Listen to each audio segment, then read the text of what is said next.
to this conversation. My name is Chris. I'm on the varsity snowballing team. What? Ew.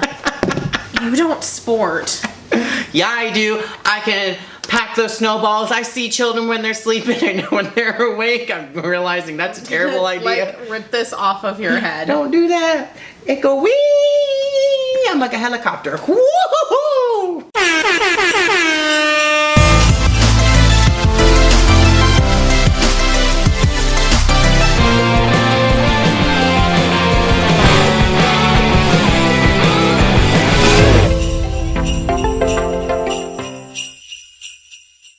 We're talking about Santa Claus is coming to town. Are we? Chris is in the house. So Santa Claus is coming to town came out in 1970.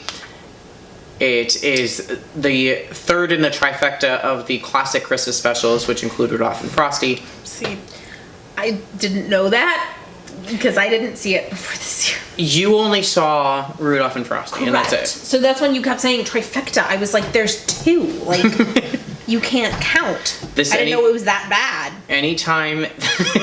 I'm so tired. Anytime the specials are released in a package on Blu-ray, it's always those three, and then like there's bonus content, which usually includes Little Drummer Boy, Frosty Returns, and like either Mr. Magoo's Christmas or Cricket on the Hearth. I don't know what. See, I feel like number 4 is Year Without a Santa Claus. Yeah, but the problem with that is now the legal rights are split at that point, and starting I think in '74, Warner Brothers owns all of that. I think that's how this works. That's why our rights so dumb. Do you want to know a fun rights question? Ask yourself who owns the rights to King Kong. Don't do it. Don't ask about King Kong. Also, fun fact, Rankin Bass did an animated King Kong special. What? Yeah, look, it's right there. Oh, no.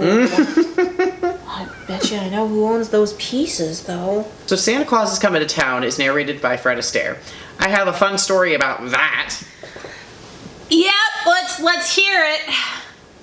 For the 20th time in my life. So, there's video footage of this somewhere at my mom's house. I have no idea where it is. It's on a VHS somewhere.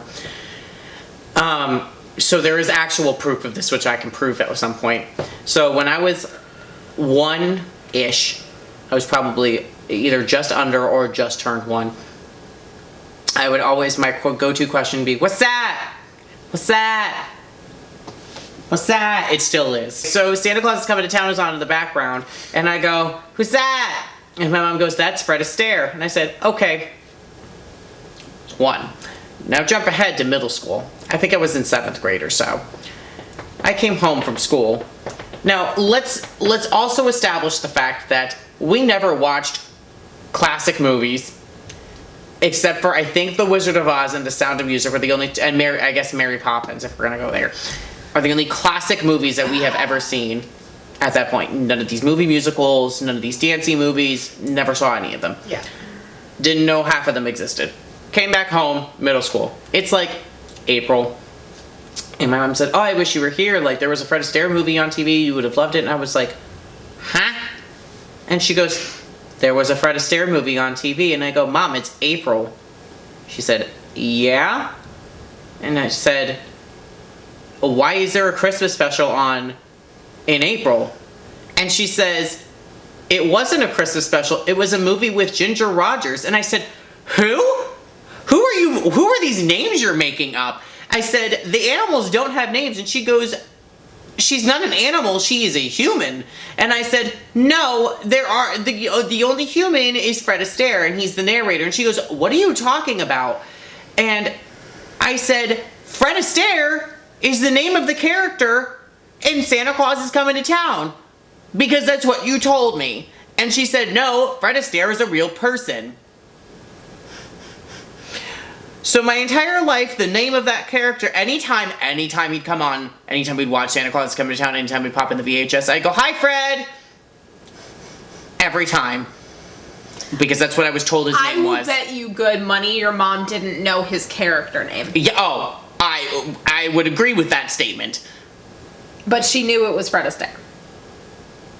So for half of my life, Fred Astaire was an animated character from a Christmas special, and then I found out he was a real person and that he had already died.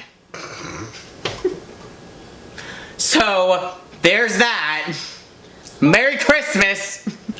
This personally is my favorite Christmas special from the Rankin Bass series.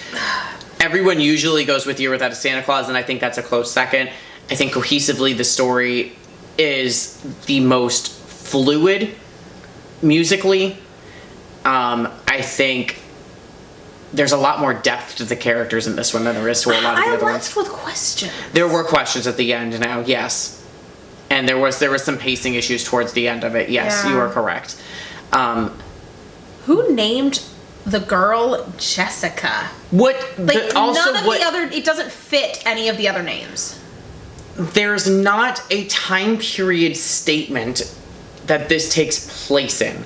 And that's part of my issue with this is what time period does this take place in? There's also time contingency issues with stuff like, which you haven't seen yet, Rudolph's Shiny New Year, where they're going through the different years and they say it's supposed to take place immediately after the special, the original, which aired in 1964. And then one of the years they say in this second special is 1965, and I was like, that's not, what year does this take place in? Yeah. So you don't like the name Jessica for this character? No. Which I think is funny because there are other Christmas movies, like Hallmark movies and other movies, they call her Jessica because of this special. Like, it's just been adapted as this is her name. I've never heard it used, but I don't watch a lot of Christmas media. That's the problem. Like, I've never heard her called Jessica.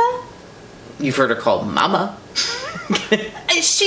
I would expect a name that fit better with the more German tone. No, yeah. I mean, like, I knew a German kid named Jessica, except it was Jessica. Oh. Like, that's how it's pronounced. Is it? Yeah. In Germany? In German, yeah, Jessica. Okay. So, like, Jessica just it feels very modern and American in my mouth. I would have expected it to be something more of a classic sounding name, I guess. Whoop, whoop, whoop, whoop, whoop, whoop, whoop. It's time for Interrupting Bald Man. Hey everyone, sorry to interrupt your viewing of our discussion of Santa Claus is Coming to Town. However, during the editing process, a question came up and I said, I need to know the answer to this. And now that I know the answer, I'm going to bring you the answer. So, as you just saw, Katie's issue with the name Jessica is that it sounds too modern and it doesn't make any sense in the context with the rest of the characters. So my question then became, well, when did Jessica come around?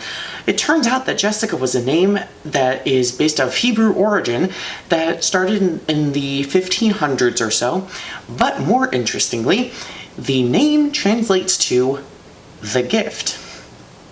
So, literally makes complete sense in the context of what the story is and who Chris is and who he becomes later in the plot.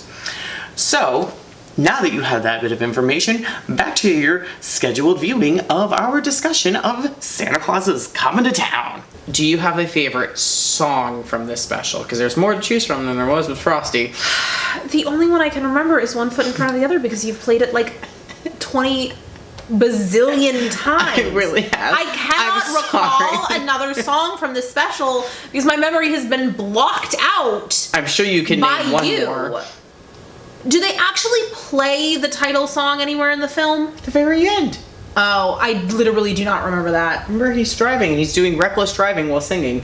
And then you question how he was driving the thing and the kids are having a parade in the I street. wasn't paying attention to... It was A, Fred Astaire, and B, the end of the special, and I had, like, mentally checked out by then. There was a trippy song.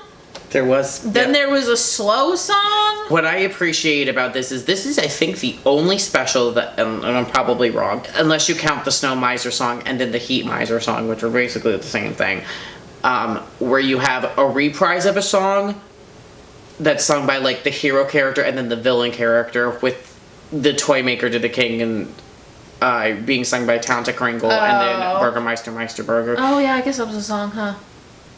Yeah. I personally enjoy Topper, and we've had this discussion recently. I felt like he didn't add anything.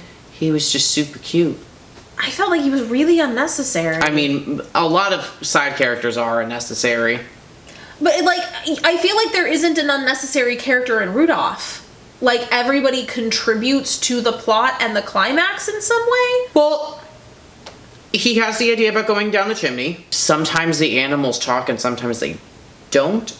And where is that line of who has more control? Because when you look at Frosty, the bunny doesn't talk. The bunny doesn't talk, but you get to Rudolph. The bunny is also the most authoritative figure in that trio, which is pathetic. Yeah.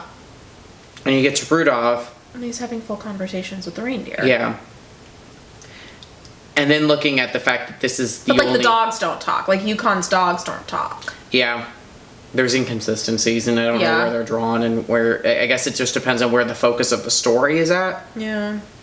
If it's on the animals, then the animals can talk, and everyone can talk to them. I don't know. It's weird to see these designs on these characters, because we don't really see them again. Yeah. You get once you hit the, like, early mid-70s, that's the style that they stuck with the rest of the time. So this is the only time you really see this stop motion. Rudolph also has a very distinct style that you don't see in the other ones. Santa looks completely different in this one than he does in the other ones. Chris and older Santa look very different here than they do in the other ones. Yeah. I think the character stylization for Santa Claus is Coming to Town was much cleaner. Yeah. Than a lot of the other specials. All the kids had eyes.